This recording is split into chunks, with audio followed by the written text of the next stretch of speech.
welcome to LA Rams Central. This is the 48th episode. I'm actually doing this on my brand new laptop, so it's going to take me a while to figure out what the frick I'm doing. Audio quality may be pretty good, so bear with Eric. He's going to try not to get too excited. He'll come across a lot clearer because I have him up against the computer. But what we're going to do today is pretty simple, guys. What we're going to do is we're going to do a breakdown of week one. We're going to do a breakdown of how we think the teams are going to do for this season. And we're going to have a what to look forward to if you're a fan of any of the teams in the National Football League. We're going to have kind of a positive for each team that we don't have making the playoffs. Obviously, if we pick you to make the playoffs, you've got enough to be happy about. You don't need a, hey, look forward to this type of thing. But I figure, Eric, let's start with week one, and let's go through our predictions for week one, okay? Sounds great. All right, so let me I'll let you say your piece. I'm going to step away really quick, and you talk about the first game. All right, well, here we have the first game. Obviously, it's going to be the defending National Football League champion, New England Patriots. They're going to host the Kansas City Chiefs on Thursday night to kick off week one. And I really don't see Kansas City having much of an offense to keep up with the Patriots. I think the Patriots are going to fly high this year. From all accounts, from what I've read, the Patriots are favored in pretty much every game on their schedule. They get their rings. They open up the football season. I see New England easily handling Kansas City. Kansas City's missing a lot of weapons. They just lost Spencer Ware for the season. They only have one wide receiver in Tyreek Hill. They have a really good defense. I will give them their defense. I like Kansas City's defense. Hill's not going to be on special teams as much because he's the number one wide receiver. But always watch out. If you're the Patriots for a guy in the secondary called Eric Berry. I think Eric Berry is one of the top three safeties in the NFL right now, if not the top safety. But I think New England has too much firepower. They have basically four different running backs: Mike Gillislee, Deion Lewis, James White, and Rex Burkhead. That have an enormous amount of receivers. You sometimes wonder if all 11 are eligible at one point. Brandon Cooks came over via trade from New Orleans. You have Chris Hogan. You have Danny Amendola. We all know Edelman is out for the year.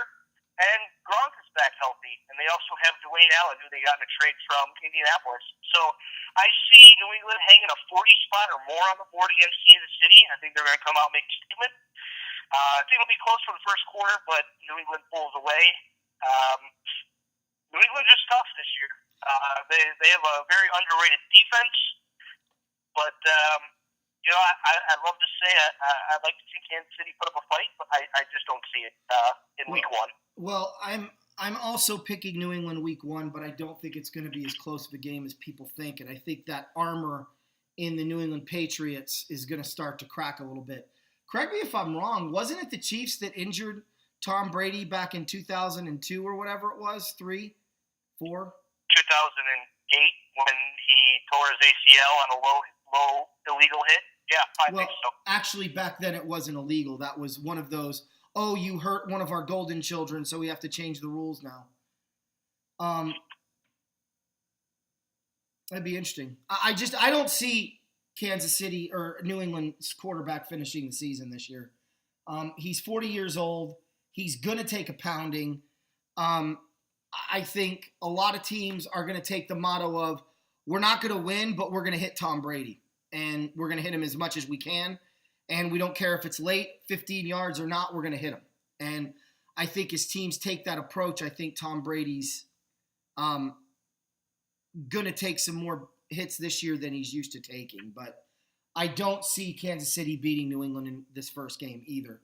As a matter of fact, this game is going to be so exciting to watch that I'm actually going to be watching paint dry instead. So I will not be watching that game. I'm pretty sure there's Tiddlywinks on ESPN, so I'll watch that instead. But if you're a Chiefs fan, obviously you're going to watch. It's week one, but this isn't a barometer of what your team's going to be. you got a tough matchup right off the bat. What's the next game, Eric? Next game is the New York Jets at Buffalo Bills. This is the game, the matchup in Week 1 to solidify the number 1 pick in the draft. I think Buffalo should lose, so New York actually gets a win. I honestly see the Jets going 0-16. I could see another team going 0-16 this year, but sometimes you stumble into a win. The Jets, I can name 5 Jets. You ready? Josh McCown, Matt Forte, Bilal Powell, Austin Seferian-Jenkins, who suspended 2 games, Robbie Anderson. And they just traded for, I believe it was Jermaine Kearse, wide receiver from Seattle. Yeah. For Sheldon Richardson. So I can name 6 Jets. The Jets are a mess. I'm leaving it at that.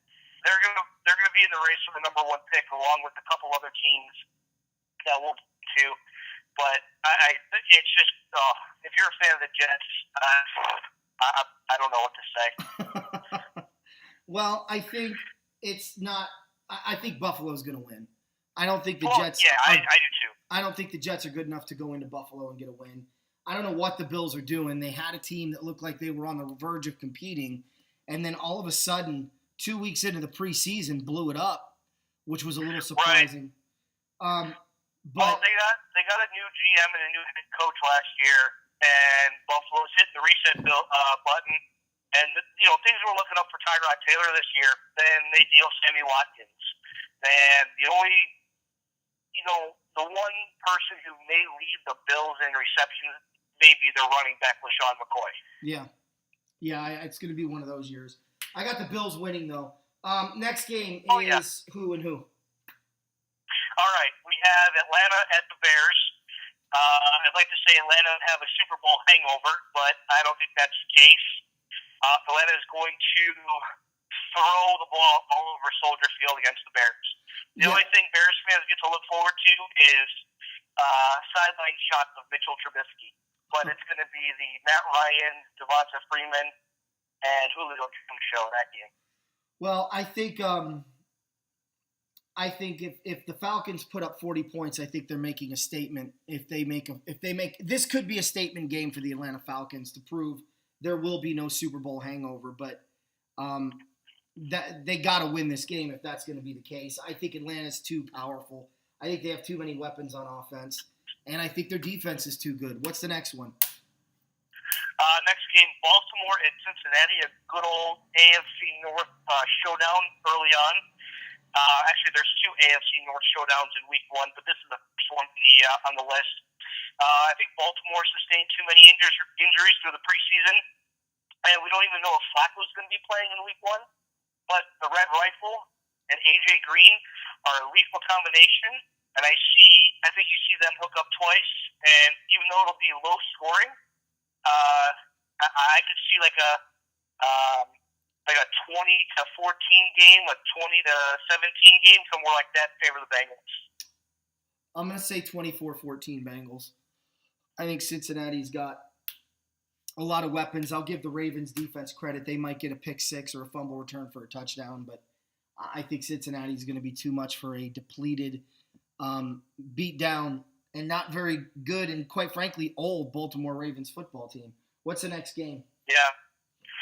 Next game is Pittsburgh at Cleveland, another team in the Browns who may be looking for that number 1 draft pick.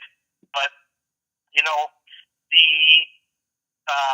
Browns are looking up, not this year, but if Kaiser can really develop as a quarterback, I think the Browns and Brown fans may have something to cheer about very soon. But Pittsburgh has way too much on offense with Bell and Brown and Martavis Bryant and Roethlisberger. They're just too prolific on offense for this game to be even close. Yeah, I don't know how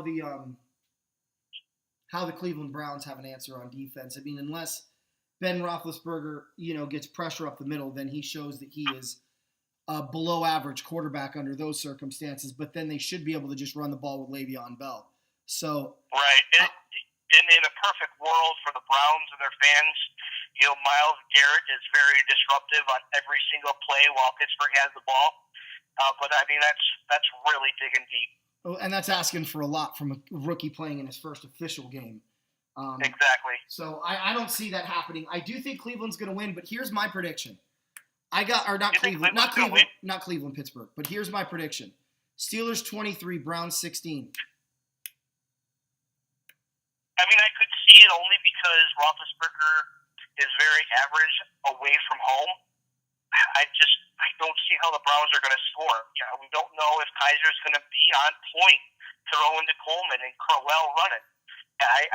I don't see it in his first game. Not against Pittsburgh. It's the worst first game matchup you could ask for. Well, I will say this. I don't think the Steelers' defense is as good as people are claiming they are. I think they're living in the past a little bit.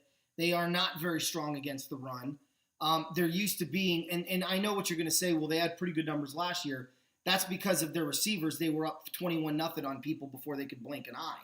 But when you can run the ball, and I think Cleveland's approach is going to be, I don't care if we're down 14-0, 16-0 to start the game. We're going to keep running the rock because I'm not going to put our quarterback in harm's way, and that may be what turns it around for Cleveland. But I don't see the Browns winning. I'm not going to be surprised if that's the score. I also wouldn't be surprised if it was 41-0 Steelers. But I'm just saying, it could go either way. What's the next one? Next game, Arizona at Detroit. Tough game to call for me. I'm going to go Detroit at home only because it is Detroit at home. Stafford just got paid. I think he's going to be out to prove something this year. He's actually much better at home than he is on the road.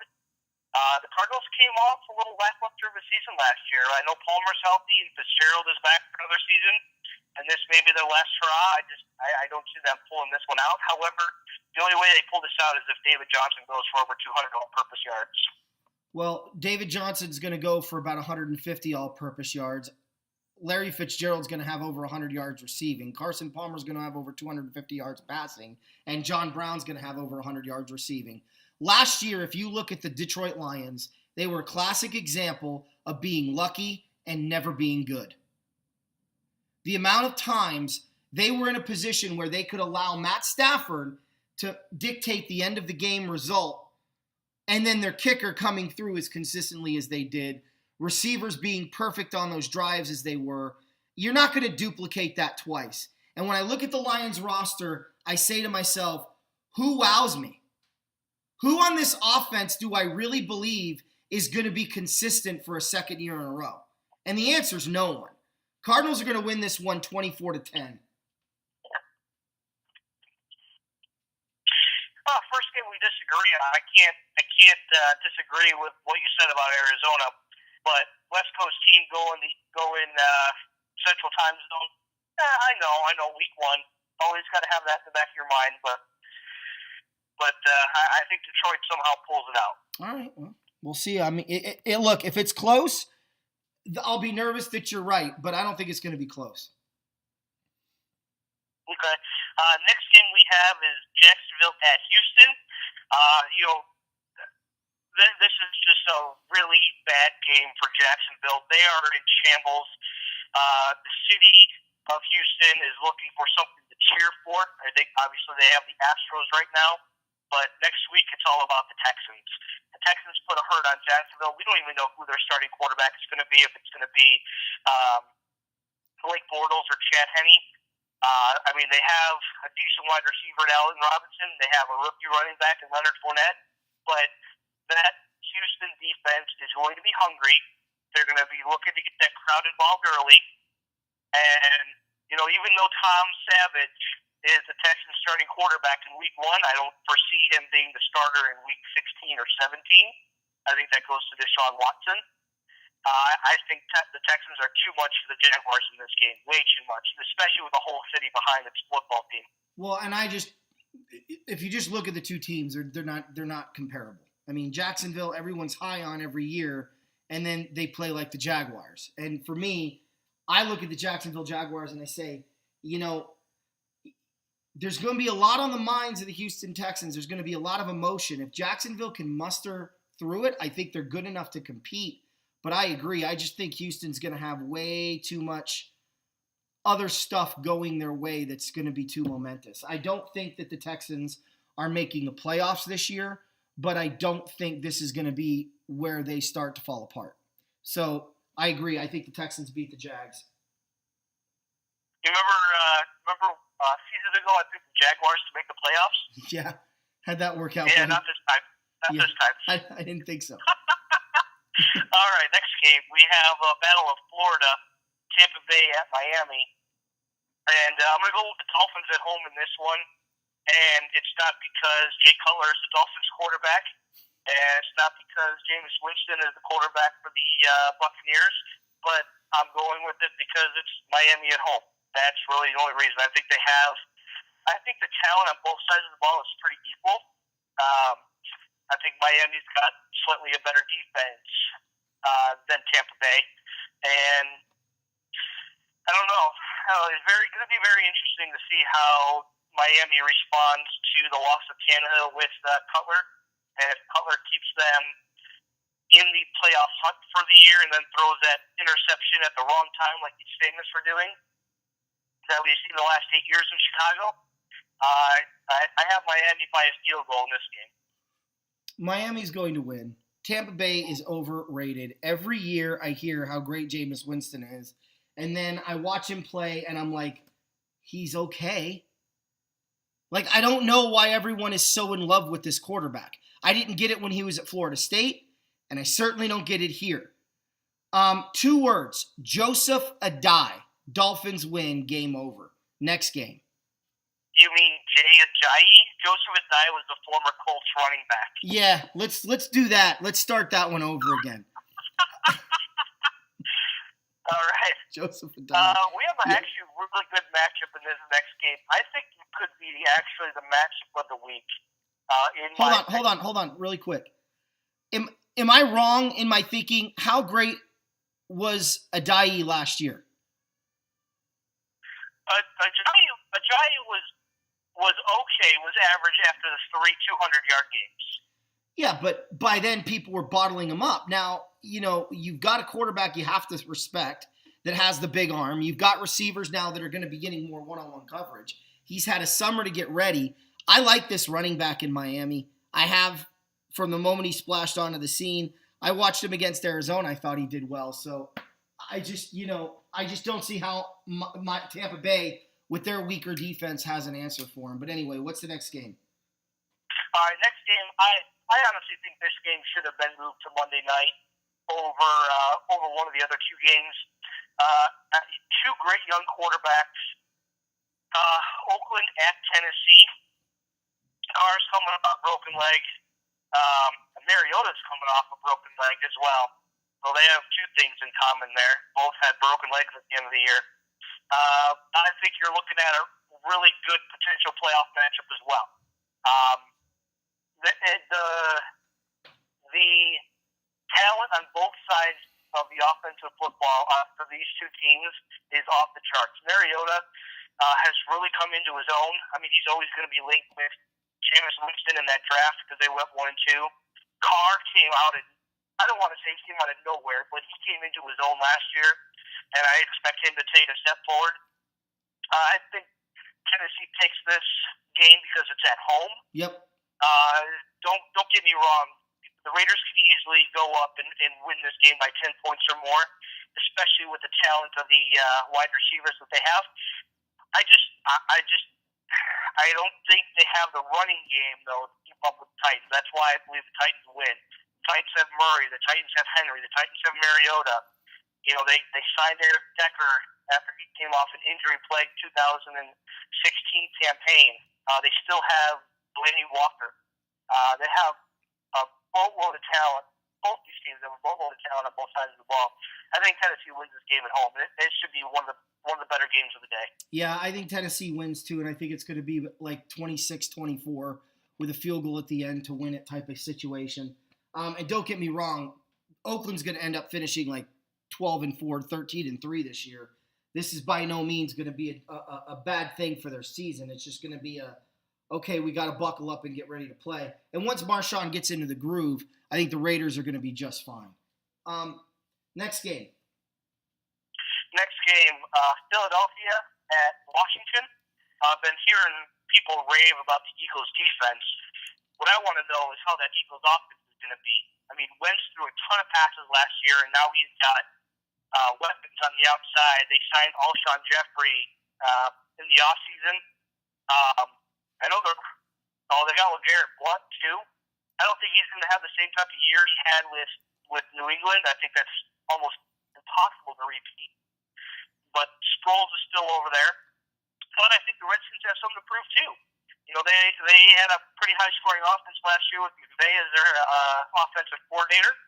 I mean, they lost Garcon and Deshaun Jackson, two 1,000-yard receivers, but they gained Terrell Pryor Sr., who didn't re-sign in Cleveland, and he had 1,007 receiving yards, and there were 6 quarterbacks in Cleveland last year. Now he gets Kirk Cousins and a possible healthy Jordan Reed as well.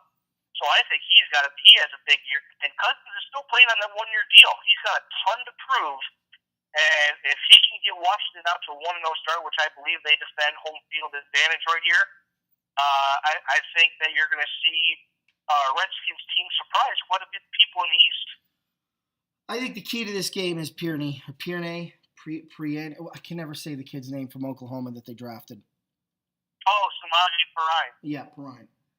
He's going to be the key. If he plays, it's going to be lights out, game over, because they're going to realize they've got their starting running back of the future. But I just think, I hear about the Eagles' defense, and I'm like, you lost Connor Barwin. You lost one of your corners. You have an okay safety. Like, please tell me where. Is it because of this one defensive tackle, Fletcher Cox? Well, Cox can bring it up the middle. I mean, he can be disruptive. And if he gets in the backfield and knocks Kelly or Cousins down early, they're going to have to change their whole game plan. So, yeah, Fletcher Cox is the deal. It's just a matter of Washington neutralizing him or finding ways to neutralize him. So rollouts and trapping them. I think the Redskins are going to win this game. I think it's going to be a good game. I do think everyone in the NFC East is a good football team, but I think the Redskins at home have a lot to prove, not just to themselves, not just to their fans, but I think to the league, because nobody's picking them in this game. So I'm going to go with the Redskins over Philly. You make a good point that all the NFC East teams are good. Somebody has to come in last place. And I wouldn't be surprised if a last place team in the NFC East was 9-7. Yeah. So, anyways, on to the next game. We head out west for the Indianapolis Colts at the Los Angeles Rams. Scott Tolzien is starting in this game, and the Rams get early win number 1 in this season. Goff is good, not great. Gurley comes back. I think you see Watkins with about 7 or 8 catches, and the Colts limping back to Indy. I think this is a prove-it game for the Rams defense, that they can prove that they could beat mediocre teams without Aaron Donald, because I don't see Aaron Donald being back for this game. I think the Rams secondary gets a nice tune-up against a pass-heavy football team, but they should be able to put pressure. Scott Tolzien is an awful quarterback. We better not make him look like he's some kind of, reincarnation of Joe Namath or Johnny Unitas in this case. But I think Cooper Kupp is going to lead the Rams in receiving. I think Watkins will lead the Rams in touchdowns, and I think Todd Gurley rushes for 125 yards and 2 touchdowns. So, yeah, Rams are going to win this game, but it's how Goff looks, I think, is what we're going to be thinking moving forward. And how soon does Aaron Donald come back? Because if we don't have Aaron Donald for week 2, we're not winning that game against Washington. We need him back. So hopefully the Rams can figure that out. All right. Next game, we're going to come back to the Midwest and what I think is the second best game on the slate for week 1. And when these two teams meet up, there's always a show that gets put on. Whether that's at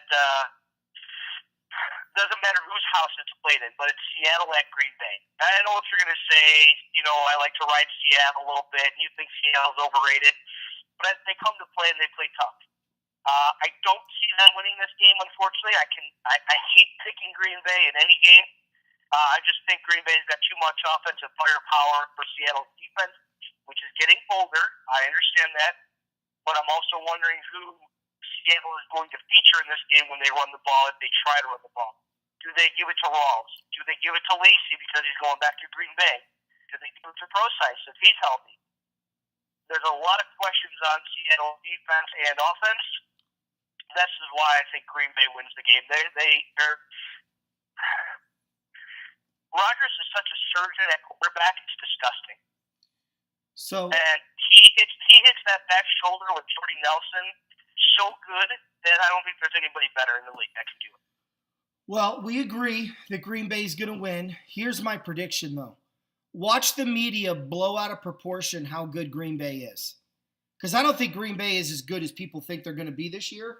I don't think Green Bay is as good as people think they are, period. But because they're going to beat Seattle by 2 touchdowns, everyone's going to go, oh, how good is the Green Bay offense? No one's going to say how bad Seattle's defense is. And this is going to be the first indicator of that age and watching the Seahawks crack a little bit.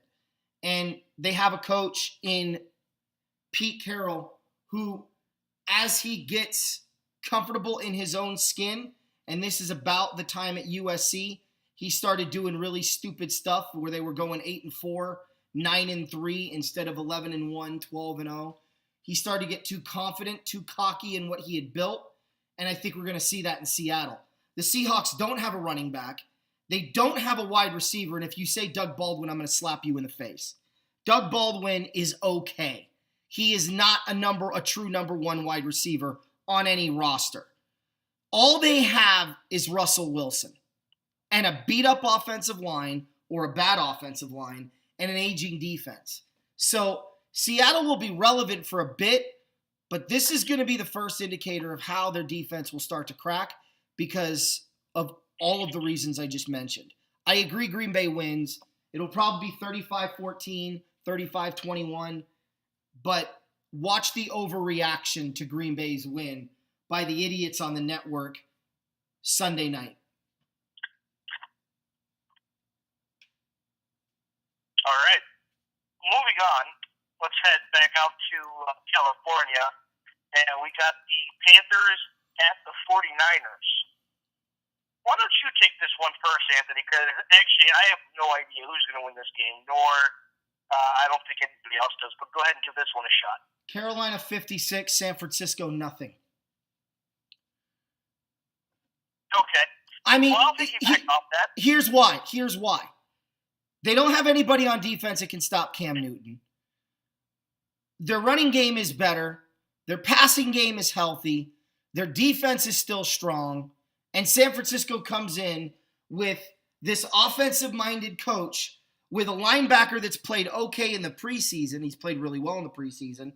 But against people's 2s and 3s, and they're overreacting like this guy's going to have a tremendous year. San Francisco's got so many holes that the Titanic looks at it and goes, wow, I'm glad we're not you. So I don't know how the 49ers season goes other than 2-14, 3-13, because they didn't do anything to address their needs. They just didn't. And they got rid of their best quarterback. And no, I'm not talking about Kaepernick. I'm talking about Blaine Gabbert. Who's going to score for the 49ers? Well, it's either going to be Carlos Hyde or Pierre Garçon. Okay, well, you need holes to run through, and you need the quarterback to be able to get you the football. So, you know who their quarterback is? No, do you? Yeah, Brian Hoyer. My point exactly. Okay. Cam's injured. His shoulder's still not doing well. It's still barking at him. So, who knows if Cam's going to be passing a lot? I think it's going to be more of screen passes to Christian McCaffrey, and it's going to be the Jonathan Stewart show. I agree Carolina wins, but I think it's going to be one of those sloppy games. Fair enough. What's the next one? Okay, next game. Next game is my estimation, the third best game of the whole Week 1 slate. The New York Giants at the Dallas Cowboys. Now, I'm going Giants, and I'll tell you why. Giants own the Cowboys at the new stadium. I don't think Elliott will be playing. My take could change if he does play, but he did play against them twice last year. Giants know how to neutralize, and the Giants actually are now a big red zone threat. They have Brandon Marshall. Yes, I know he's older, had a bad year with the Jets, but everybody has a bad year with the Jets. And Eli's poised to make a run at the division. You know, they're tired of Dallas chirping that it's their division. I think you see a big Giant win Sunday night. I think the Giants don't win Sunday night. I think they've got a few problems.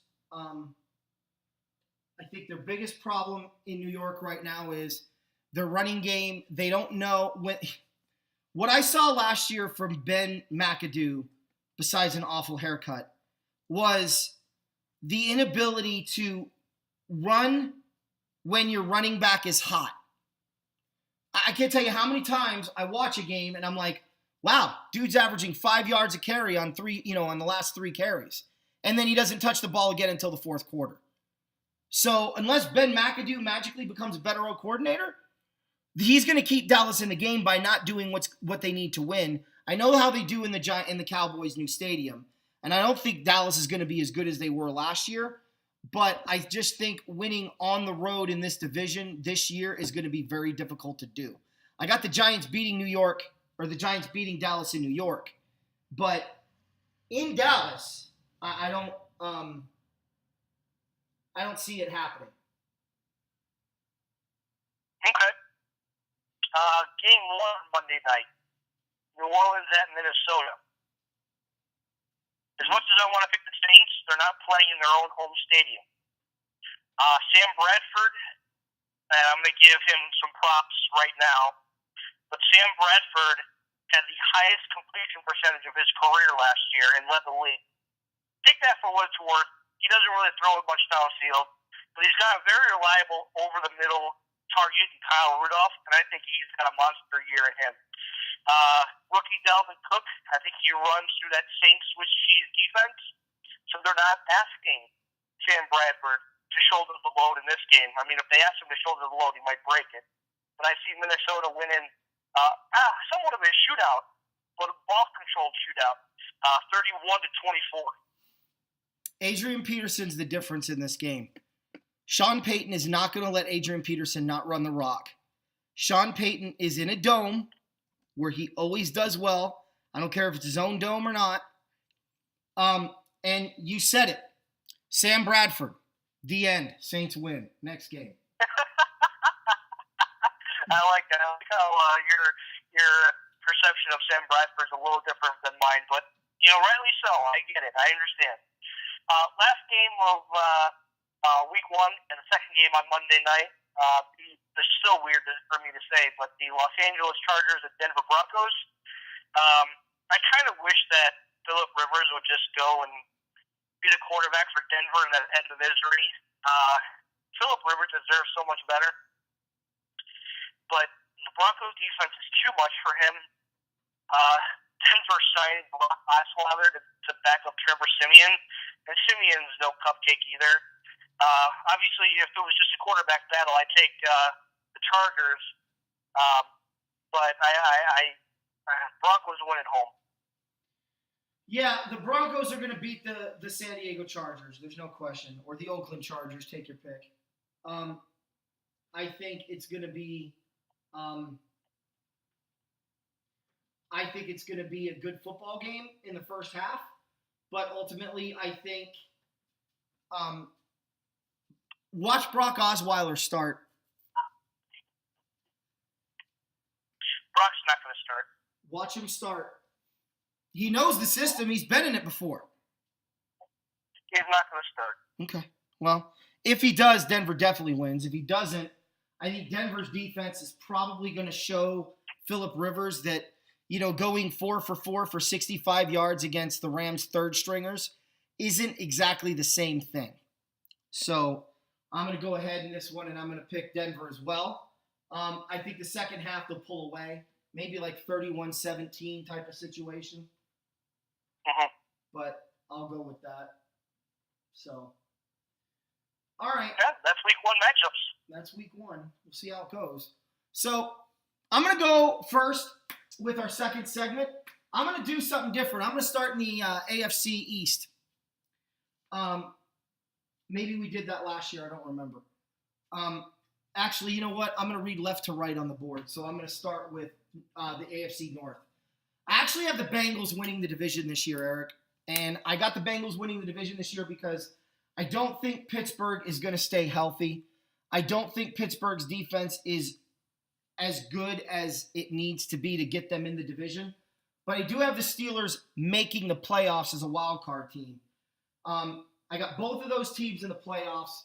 They may even end up playing each other in the wild card game because I think there's not going to be a lot of separation between the two. I got Baltimore in third, and Cleveland I got in fourth right now, but they could very easily be in third if they can go 8-8, which I think is not that unlikely for that football team.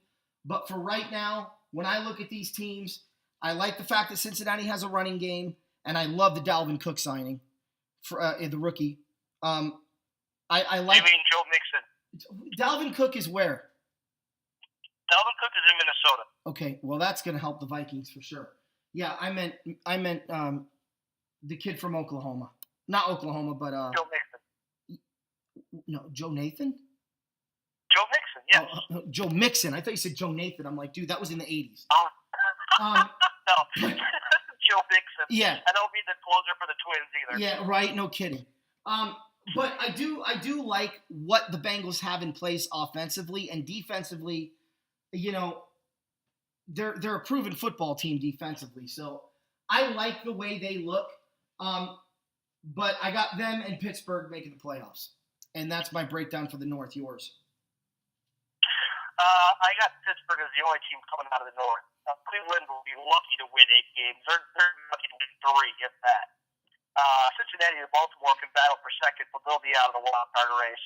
It's Pittsburgh's division to lose right now. There's so much firepower on offense that they don't have to rely on their defense all the time. Granted, Pittsburgh plays New England later in the year, but Pittsburgh can get away with running the ball. But when Le'Veon Bell gets in the open field, I mean, he's gone. Yeah. Just gone. And they can stretch the field with 4 wide receivers. They got Jesse James and Vance McDonald as tight ends. So I see them winning the North. 10 wins, 11 wins, somewhere around there. But Baltimore and Cincinnati are fighting around 500. Okay. Well, I will tell you right now, I don't have to say anything about Cincinnati because I got to make it the playoffs. You do. But let me just start with Baltimore. I think Baltimore has a lot of things to look forward to. They have a great coach. They have a proven coach. And if they could just get over the injury bug, I think they'll be right back where they need to. So, you know, you kind of look at Baltimore and you go, they're not that far away. And they're going to have yet another young pick that they can go look at. So that they may be able to actually pick up this year. Another high draft pick to go with an already loaded football team, in my opinion. So I think the Ravens have a lot to look forward to. If they do have a down year, they know next year if they can stay healthy, they're going to be good. Cleveland's building the right way. And I said, you know, best case scenario, 8-8. But I definitely think any Browns fan will say it's going to be better this year. And, you know, you're looking at possibly having a quarterback. I just love what they did in the draft. Getting Jabril Peppers, you know, and then getting their quarterback later on. It was just, I love it. I love what they did. And I think if they can have another draft like that, they're going to be really good. Yeah, I hear you on Baltimore. What they need to go right is very little injuries to key players during the season. They need to stay healthy all year. They need Jeremy McLeod and Mike Wallace to turn back the clock. And if Flacco can come out swinging like he does and throw touchdowns instead of interceptions, Baltimore can be in it. Baltimore can be a 10-win team. With all the depth injuries they had in camp this year, I don't see it. And hey, you never know. They could surprise me. They always play Pittsburgh tough. They always play Cincinnati tough. So anything can happen in that division. All right. What about Cincinnati? Yeah, you got next. What about the Bengals? You didn't say anything. We didn't say anything nice about them. Uh, Listen, I like the Bengals. Andy Dalton's a very underrated quarterback. AJ Green is one of the top 5 wide receivers in the game right now. I love watching him run around to catch the football. He makes it look so easy. I think they have a really good running attack.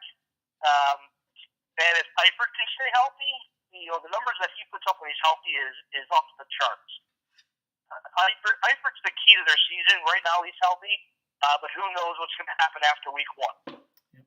So I do like the Bengals. I think they have a little bit of a tough schedule. They do play the NFC North, so they do get Green Bay. They also get the Bears later on in the season. So who knows? That game against the Bears could be one of those games where they need to win that game to solidify a playoff spot. And it's funny, I read an article earlier last week that they had the Bears winning that game in Cincinnati. I just started laughing and shaking my head. I clicked off the website. Yeah, you can't take them seriously at that point. All right, the AFC South. I got Tennessee winning the division at 10-6. I got Houston, Indy, and Jacksonville all missing the playoffs. Now, Houston's going to miss the playoffs because of a 9-7 record. I just think that there's a lot of other stuff going on, and it won't be inexcusable for the Texans to miss the playoffs this year. You said Savage won't be the starter by week 16 or 17, and I agree. And if that's the case, that's because the Texans have folded up shop on the season, and they're going to let their rookie take his lumps. Despite having a good defense, I think the Texans still have some holes they need to fill on both sides of the ball.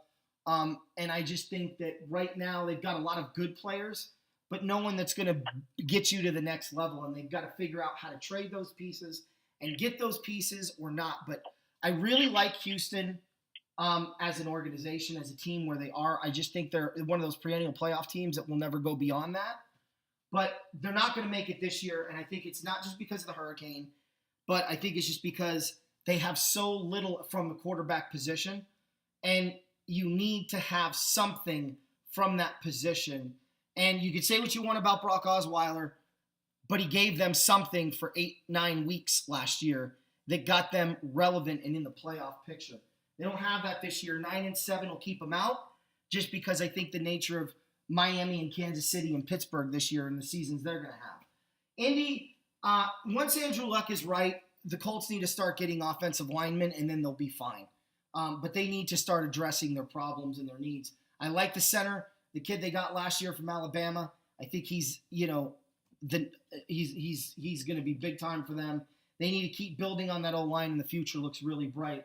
No one could argue Jacksonville's building the right way. It's just these pieces need to come together, and I don't see that happening just yet. As far as Tennessee goes, I'm picking them to win because the running back, the wide receivers, or the running backs, the wide receivers, the quarterback, and their defense is really underrated. Last year, they held Adrian Peterson before he got injured. They held him to a respectable number, and they held the Raiders to a respectable number offensively. They don't get enough credit for how good they are defensively, and I think this year they're going to take more strides in that direction, and I got the Titans winning the division. Very good insight. And something that I should have mentioned when we talked about the AFC North, so I'll tie it into the AFC South. If the Colts don't make the playoffs, and I'm going to put this with the Ravens too, but they're both going to have new head coaches going into 2018. Okay? That's my bold prediction between those two. And it's funny how they're still linked. Anyways, I have the Titans going 11-5, Texans going 10-6, both making the playoffs. The Colts without luck and the Jaguars, they're battling for last place. I ultimately think that the Jaguars end up being in last. They have so much talent on the offensive side of the ball with Allen Robinson and Fournette. And Bortles was talented 2 years ago, and all of a sudden he just started regressing for the last 2 years. So they're going to be looking for a new quarterback as well in the draft. If they start out 0-4, 0-5, I think you're going to see them pull the reins on Bortles, let Henny play, and they'll draft a quarterback. They'll try to trade up and draft a quarterback in the draft. Tennessee's division to lose, and if the Texans play tough, I think you're going to see the Texans maybe go on like a 2-3 game losing streak in October, and they're going to hand the reins over to Deshaun Watson. I don't think he'll take off. I mean, they're going to ask him to run the football, not him, but Lamar Miller. Don't make mistakes, and that defense is going to carry him to the playoffs. Now, what happened to the playoffs is anybody's guess, but the Titans and Texans are going to be battling out for this year. Definitely this year. Next year could be a three-headed race, and even in 2 years, it could be another three-headed race. Jacksonville's going to be holding up the bottom for a while. So, but I definitely like Titans winning the division this year, and the Texans making it as a wild card. Okay. The AFC East, I could easily flip these two teams. If Tom Brady gets injured like I think he will, you could easily flip the Dolphins and Patriots. But I'm going to go ahead and pile on to the ridiculousness that is the AFC East. You want proof that the Patriots were gift-wrapped their dynasty? Take a look at their division and how woefully pathetic the division has been in the last 20 years. Now, the Miami Dolphins have no quarterback. They have a great running game. They have a strong defense. So, if you ask me, I've got Miami out of the playoffs right now at 10-6, maybe 9-7. I got New England winning the division, but probably at 12-4, maybe 13-3.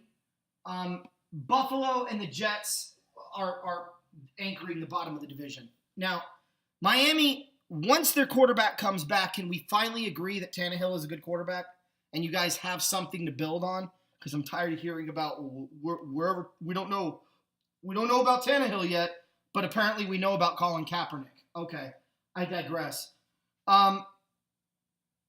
Miami's got the pieces in place now. They just need to build around it and stay healthy. Buffalo, they're blowing it up, so clearly they're starting over, so that could be a 4-year project. And the Jets don't know what the hell they're doing, as usual. So you've got two of the worst teams in football in the same division as the Patriots, which is a guaranteed 4 wins, probably 5 wins, with, maybe splitting with Miami on a bad day. But, it's kind of hard to miss the playoffs when you're 6-0 in your division, no matter what. So I think the Bills, we'll see what they do with this rebuilding. They got a lot of draft picks, so that's something to look forward to. And with the Jets, you're probably going to have a new coach. And if Harbaugh or Pagano are available, the Jets got themselves a darn good coach next year. So I like where that could lead. So that's kind of something to look forward to with the Jets, besides the number 1 overall pick. You. Well, yeah, I mean, it's New England's division to win. You keep mentioning Brady going down with an injury. You have no faith in Jimmy Garoppolo? I do. I just don't know. I just don't know how their defense is going to respond knowing that they don't have a quarterback that's going to be able to put up 45 points every game. Garoppolo may be able to put up 45 against his division, but he's not going to put up 45 points against the Steelers. He's not going to put up 27 against Houston. He's not going to put up, 45 points against Kansas City. So, that's what I'm looking at. Like I said, they still go 13-3. Notice I said despite Tom Brady not finishing the year. I just don't see them going to the Super Bowl. Yeah, and again, my prediction is that the Dolphins are 8-7. They need a touchdown to win the game, to get them into the playoffs, and who throws a pick or pick 6. But everybody's favorite quarterback, Jay Cutler. Just glad that he didn't retire in a Bears uniform. That's just my 2 cents. Fair enough. What do the Bills and Jets have to look forward to? Well, the Jets, the number 1 pick, who they want to take, Sam Darnold from USC, Josh Rosen from UCLA, or that kid from Wyoming. They'll have to pick of the litter. I wouldn't be surprised, though, if whoever they want pulls the John Elway and says they don't want to go to the Jets. When Elway came out and said he didn't want to play for the Colts. That would suck. Or they pull an Eli Manning where they say we're not going to play for the Chargers. Go ahead and draft us, but we're not playing for you. What about the Bills? The Bills are going to have a new quarterback next year too. I'm interested to see the way that they go. They're a middle of the road team. I think they go about 5-11 this year, maybe 4-12. The Bills, if their rebuild goes the right way, they're going to be taking over the division if Tom Brady's leaving the division. Interesting. I think with the Dolphins, what they really need Tannehill to stretch the field. They got Conner to do that now. He'll throw it up all day to Parker and Landry, down there in Miami. But I think the Bills are really well positioned to where they get the guys that they want and they do the draft the right way. But the Bills are going to be very competitive, and they're going to win the division as soon as Brady leaves the division and as soon as he retires. Bill Brady said he wants to play to 50. That's not going to happen. I wouldn't be surprised if he only plays 2 more years after this year. But I think the Bills are in the right frame of mind to take over once New England, once Tom Brady leaves New England. Okay. The AFC West. It's a flip. I got the Raiders winning the division this year, probably at 14-2, 13-3. I got Kansas City making the playoffs at 11-5, maybe even 12-4. They could be that good this year, despite losing Week 1 in New England. I got Denver winning the third spot. I just think their defense is proven and they're good. And then I got the Oakland Chargers coming up the rear, probably at 5-11, 4-12. Much to everyone's chagrin. I know everyone's picking them to make the playoffs because they're dumb. But there are so many problems in San Diego. Their wide receivers fragile as a piece of chandelier. Their tight end is old. Their other tight end is unproven. He had 1 good year in Hunter. Their offensive line is in shambles, and they just lost one of their best offensive linemen who they picked up in the draft, the guy I wanted the Rams to get from Western Kentucky. Defensively, they're not any better. They haven't gotten better. They're kind of just there. I mean, I remind people that the Rams went up and down the field on the Chargers with their backups all game long. They didn't have their starting running back. They didn't have their starting wide receivers in because Cooper Kupp and Watkins are going to be their 2 starting wide receivers. Robert Woods was in. He'll be their slot receiver. But, the Rams had their tight ends in. They had their line. So, I mean, in that regard. But there was still a lot of missing pieces to what they're going to provide. And let's face it, the Rams aren't exactly, the Oakland Raiders or the Kansas City Chiefs either. So, I think you look at that and you go, it's going to be a long year for San Diego. What the Chargers do have to look forward to is paying rent in a new stadium. They can look forward to that, and they better not be late or they're going to get the boot. All kidding aside, I think the Chargers fan base in Oakland has something to look forward to because I really do believe in 2020 when the stadium goes up, he's going to bolt for his hometown of Oakland and realize that this is just not going to be a good deal for San Diego. But the Chargers, to me, it's hard to find positives outside of Joey Bosa because their quarterback is old and they have nothing behind him to replace him when he leaves. Their receivers are good, but they're good. They're not great. Their tight end is old. I mean, they've got to fill. When Phillip Rivers retires, that team is in shambles. Denver, they've got to find a quarterback, and then I think they've got, they're right back where they were. And then obviously I got the Raiders and Chiefs making the playoffs. So that's my AFC West. AFC West. Yeah, I got the Raiders and Chiefs making the playoffs too, and the Broncos coming in third, Chargers coming in fourth. If the Raiders, the only way you can flip-flop between the Raiders and Chiefs is if the Raiders lose twice, both the Chiefs and the Broncos, which is certainly possible. Yeah. But I think the Raiders take a step up and go 3-1 in those 4 games. The only loss is at Denver. But even if they go 2-2, I think they're still in good shape. But anything worse than 2-2, then they're in trouble winning the division. Then I think the Chiefs take it. I agree with the Chargers. There's going to be a lot of holes to fill. Keenan Allen is good unless he gets injured. Tyrell Williams is good. Gates is still effective, but obviously they're passing the torch on Hunter Henry right now. And you're right, they don't have anything behind Phillip Rivers. I mean, they did have Check Down Charlie for a while, but how good that works out. But the Chiefs could also be interesting too, because if something happens to Alex Smith, it's really interesting to see what Pat Mahomes can do for Kansas City.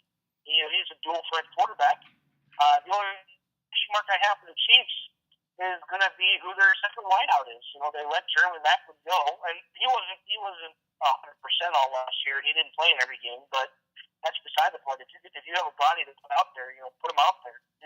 Whoever that second wide receiver is for Kansas City, they see 30 balls all year because Alex Smith likes to check down to what used to be Spencer Ware, but he's out for the year, so it's Kareem Hunt now, Derek West as well. Kansas City is a little light on the playmaker side, but they still have a good defense to keep them in games, and that's why they come up short and get second place in the wild card, looking up to the Raiders. Yep. I'm going to do my AFC breakdown really quick. I've got the Bengals in the wild card game hosting Kansas City, and I got the Chiefs beating Cincinnati. Actually, I got the Chiefs beating Cincinnati. I've got Pittsburgh going to Tennessee. I got the Tennessee beating the Steelers, Tennessee Titans beating the Steelers, which will then put Cincinnati in New England and Tennessee in Oakland, which I think is going to be a great game. But ultimately, I think the Titans will lose to the Raiders. I think the Patriots will beat the Bengals, and I got the Raiders over the Patriots to go to the Super Bowl. That's my AFC breakdown. Do your playoff prediction with your teams. Well, the Patriots take over the number 1 seed.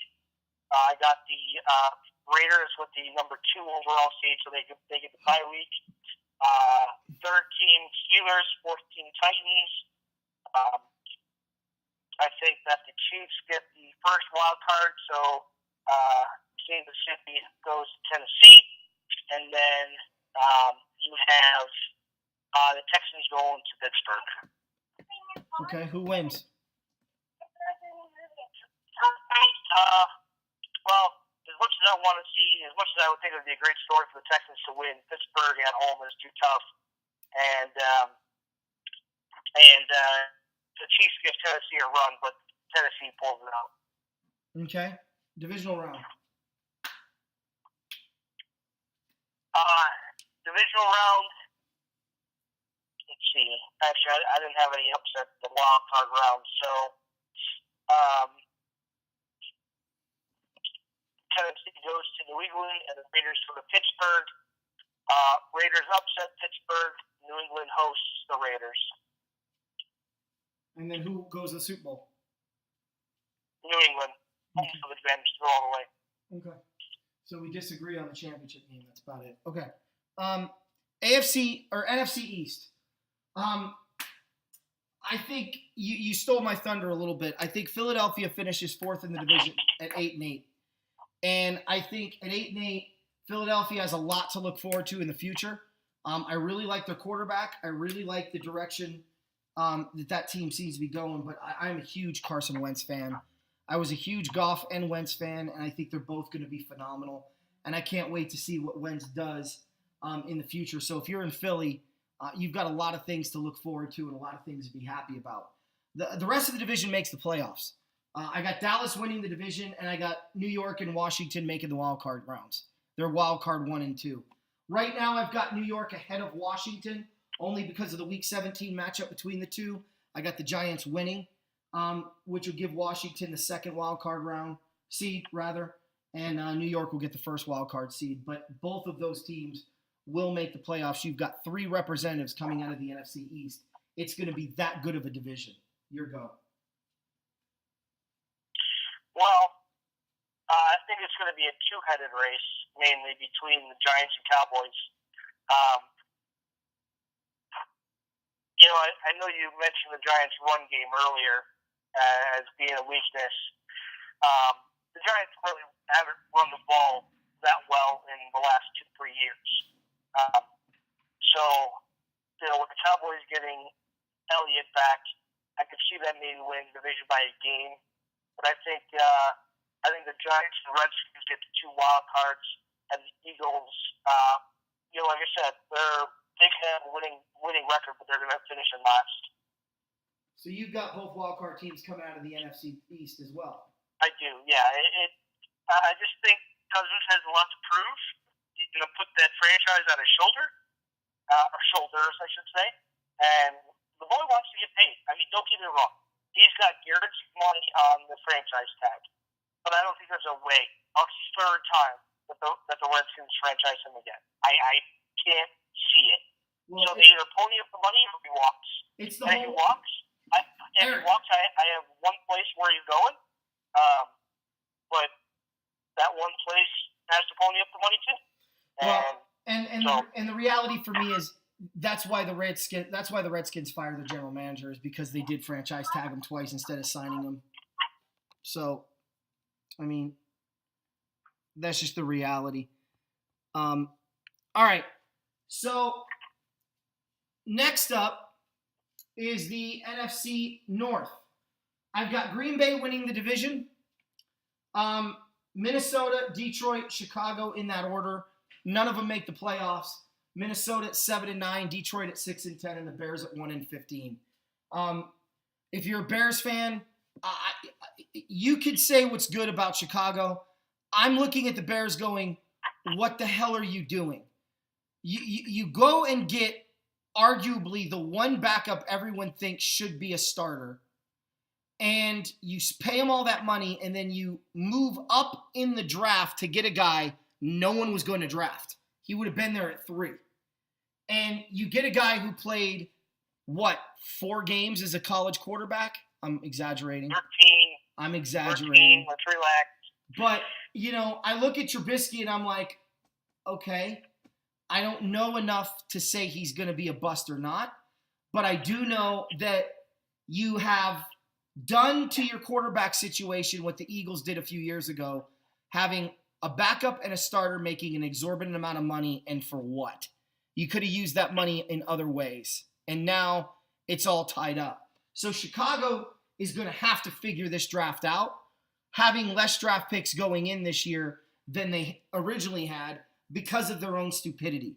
But they should get a high pick.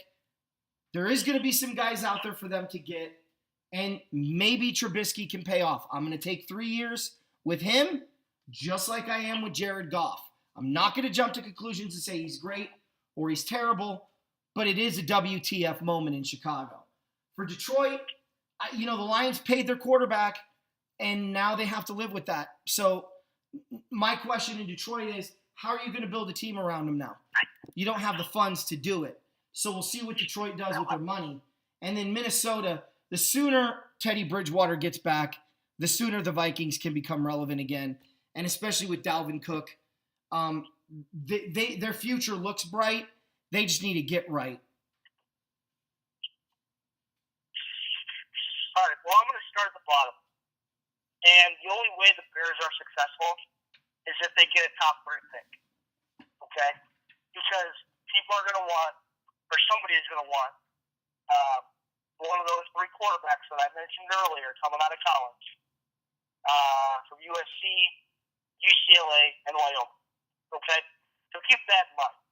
I think the Bears are going to be fighting out for one of those top 3 picks along with the Jets, along with the Browns, and along with the 49ers.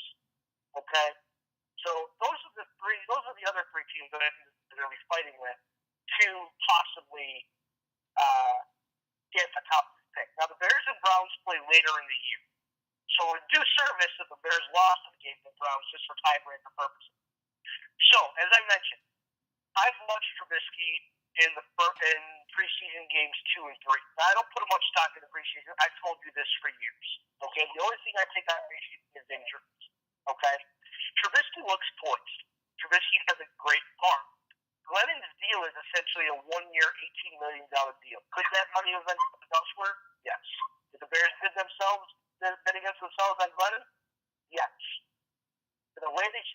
contract. I'm not saying it was right because 2 weeks later they basically draft Trubisky. No, I'm sure Glennon was ticked off, as any other person who says, yes, I'm going to come be your quarterback. What the heck? You just drafted a guy. Okay? Glennon knows he's not the future in Chicago. Everybody knew the signing. He wasn't the future in Chicago. I was ticked when I heard that the Bears signed Glennon. I'm like, really? There's somebody else you could sign. Then they go outside Mark Sanchez. I thought that took a step back there. So Trubisky's not even going to be rushing for the first one. It's going to be Glennon and Sanchez. So if Sanchez ever gets game time action, it's really bad in Chicago. Okay? Yeah. But I do think Trubisky has poise. I think he's got a really good arm. Yes, he started 13 games in college, the least amount of any game started by any quarterback before. Okay? That's not to say that it's going to be a bad thing, for the Bears moving forward. What I do think they need to do is make him the number 2 quarterback, get rid of Sanchez, and, if Glennon gets hurt, you have Trubisky going in. Makes way too much sense in the world, but, again, I'm not a front office guy. So, that takes us to my next bold prediction for the Bears. And I've told you this before. I might have even told you this on the show. The Bears will not win their first game until November 19th when they host Detroit. Okay? Like, John Fox will be fired after week 4 because the Bears have gotten, I'm going to be close to saying, blown out in 4 straight games. Okay? Because if you look at the Bears' schedule, the first 4 games, all right, home against Atlanta, at Tampa, that might be a close game, versus Pittsburgh, at Green Bay. Yeah. If this game is at home against the Vikings, they could win that game. I don't think they will. Okay? So after those first 4 games, it's going to be bad here. It's going to be really bad here before it gets better for the Bears. Now, I could see the Vikings going 10-6 and missing the playoffs, and I could see the Lions going 9-7 and missing the playoffs. Both teams can have winning records. It's very easy for them. I mean, they get to beat up on the Bears twice. Yeah. Okay, but like I said, the Bears' first win is against Detroit. Now, Detroit, to me, is also in the same boat as Baltimore and Indianapolis. See, they had a new GM come in last year before the season, and Caldwell is not that GM's guy. Okay, so Detroit misses the playoffs. Doesn't matter if they just paid Stafford. Apparently they see Stafford there for the long term, which is fine. You need that quarterback to be there for the long term. Stafford can sling it. Stafford can hand it off. I think Stafford is above average quarterback in my opinion. But the Lions to make the playoffs, you're going to see Caldwell out of the job. That's 3 openings that you see right there that with head coaching opportunity. Okay, so Green Bay wins that division 11-5, could be 10-6. If Minnesota's 10-6 is because they lost to Green Bay twice and don't win the tiebreaker. But it's Green Bay's division to lose at this point. Okay. NFC South, I've got Atlanta winning the division, New Orleans finishing 2nd, Carolina in 3rd, Tampa Bay in 4th. I don't think Tampa Bay is as good as people think they are, but again, they're building. I see the pieces coming into play. And I think in a year or 2, Tampa Bay is going to be winning this division pretty consistently. Carolina, they've got too many injuries. They've got to figure out what they're going to do with Cam Newton. They can't keep playing Cam the way they're playing him because it's starting to wear and tear on the guy. And they've got a great running back, but their defense, their linchpin on their defense has concussion issues. So, they're a couple of hits away from missing those 2 guys, and that could submarine their season. But Carolina does have a lot of talent and could easily make the playoffs. So what the Panther fans can look forward to is us being totally wrong on Carolina and them actually winning the division. But I got New Orleans, the Saints, they're old. They're getting older. Sean Payton is looking more and more disinterested. They're tough at home, but it's the same question every year. Their defense is a problem, and they haven't done anything to fix it. And I just don't think New Orleans is going to have enough firepower or enough horses to stop the Falcons' firepower. But again, you've got a great coach. Your quarterback, you've got to put they got to find the next quarterback because they can't rely on Drew Brees. And maybe that'll be Glennon. Who knows? But I do trust Sean Payton, and I do like the Saints organization as a whole. And I think there's a lot to be positive there. But right now, they got some problems on the defense side of the ball. Atlanta, Tampa Bay, New Orleans, Carolina. That's how they finish. I think you're completely wrong on Tampa. Don't get me wrong. I respect your opinion, Anthony. Your football mind is nothing I've ever seen or picked before, because some of the you have a lot of great insight on those teams, probably more than anybody I've known. Peter King couldn't have that. Any other football guy couldn't have that. I could name 7 more, but I don't want to lump you in those guys in that same section. Tampa Bay's offense is poised to break out. Winston is the only quarterback to throw for 4,000 plus yards in his first 2 seasons. He's going to eclipse that again. Brees is going to keep the Saints offense in there. I seriously think Carolina is being really mum on Cam Newton and his injury. I think they falter again this year. Tampa Bay is going to be in the hunt for a wild card.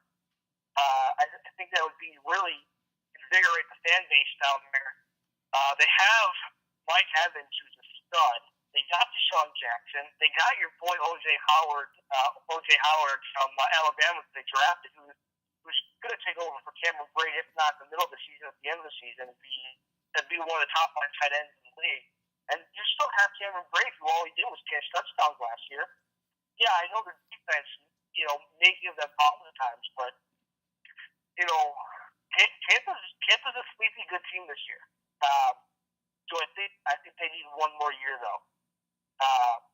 Because as soon as Brees leaves New Orleans, that team is going to be kind of like the Chargers. Yeah. It's funny, Brees and Saints and Chargers with Rivers. Like those two were ever connected before. Yeah, no kidding. But,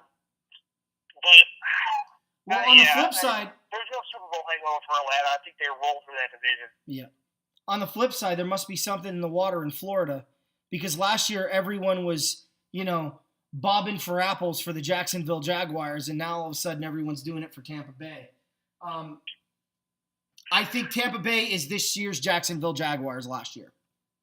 I'm just going to throw it out there. Jacksonville really flopped. I don't think Tampa. Here's what I've seen. I can see it.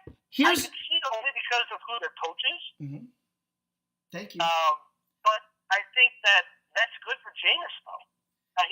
This Hunter has done really well with Jameis the last 2 years. Really? And I think because it's interesting that you say that, because while I agree he's put up good numbers, I always seem to watch Jameis Winston make the dumb decision, as you put it, the Jay Cutler throw, if you will, in every game. How about the Jay Cutler decision against the Rams to not throw it away and decides to run it 15 yards from the end zone with everyone around him on the short side of the field? How did that work out? Like, he always makes the dumb decision at the wrong time that then costs them the game. I'm not a fan of Jameis Winston. I think he's a good quarterback.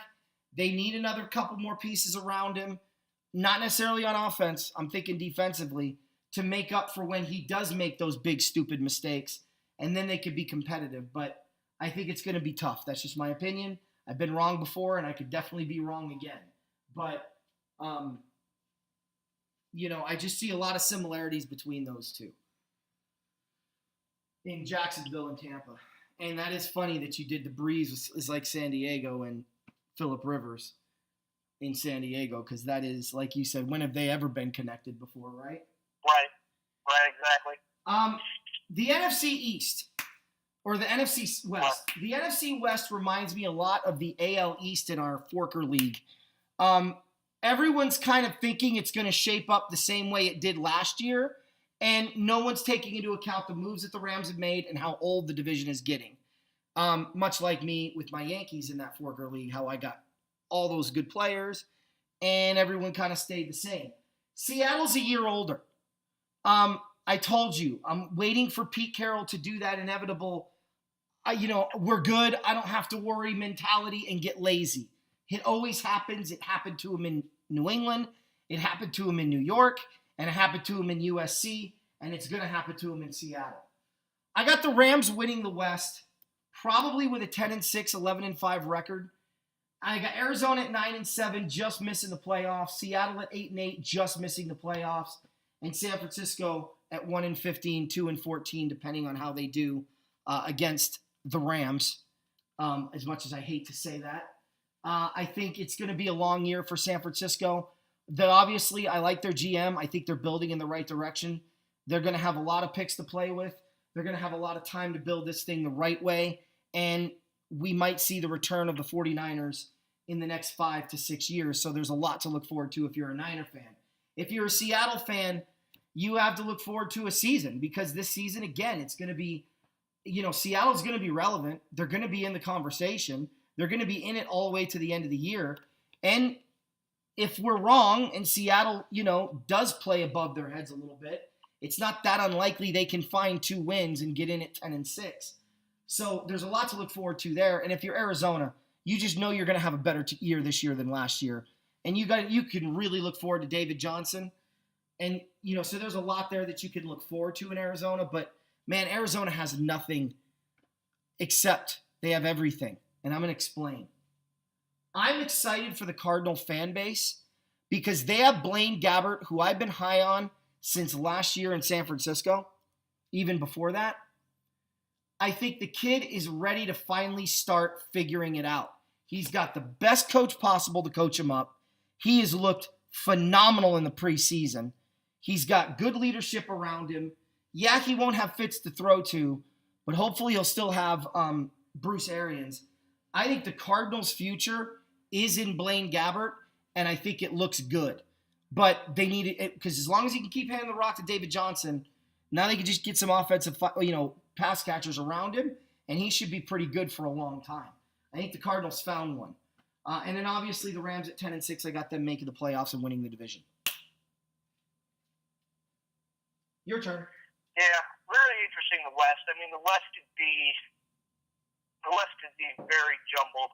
I think we'll agree that San Francisco is going to be at the bottom. Like I said, they're shooting for that top 3 pick in next year's draft. And Seattle, Arizona, and the LA Rams could easily finish in any three ways that you want, really. Seattle, Arizona, LA. Seattle, LA, Arizona. LA could even win the division, if everything falls right. McVay's offense takes off, comes out of nowhere and surprises people.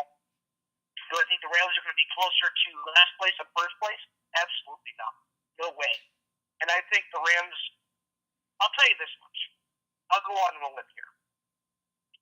The Rams win the division if Aaron Donald reports by week 1. You mean by week 2? By week 1. Well, because the Rams aren't going to lose to the Colts. By week 1. All right. Because what happens if the Rams lose to the Colts? I'm not saying it's going to happen. That's not what I'm asking. But let's say it happens. The Rams lose because Frank Gore runs up the middle and has a 150-yard day. He's back to being a 27-year-old. I know he's 34, but he has one of those days against the Rams front 7. The Rams have no choice but then to go out and say, okay, Aaron, let's meet all your demands. Here you go.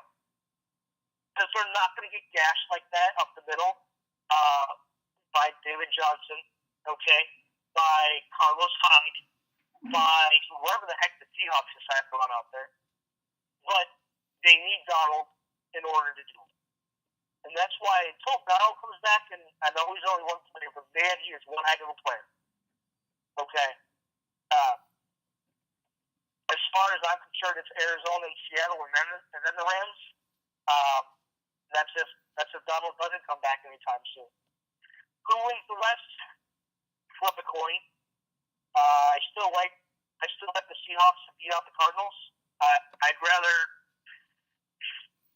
like Palmer's weapons.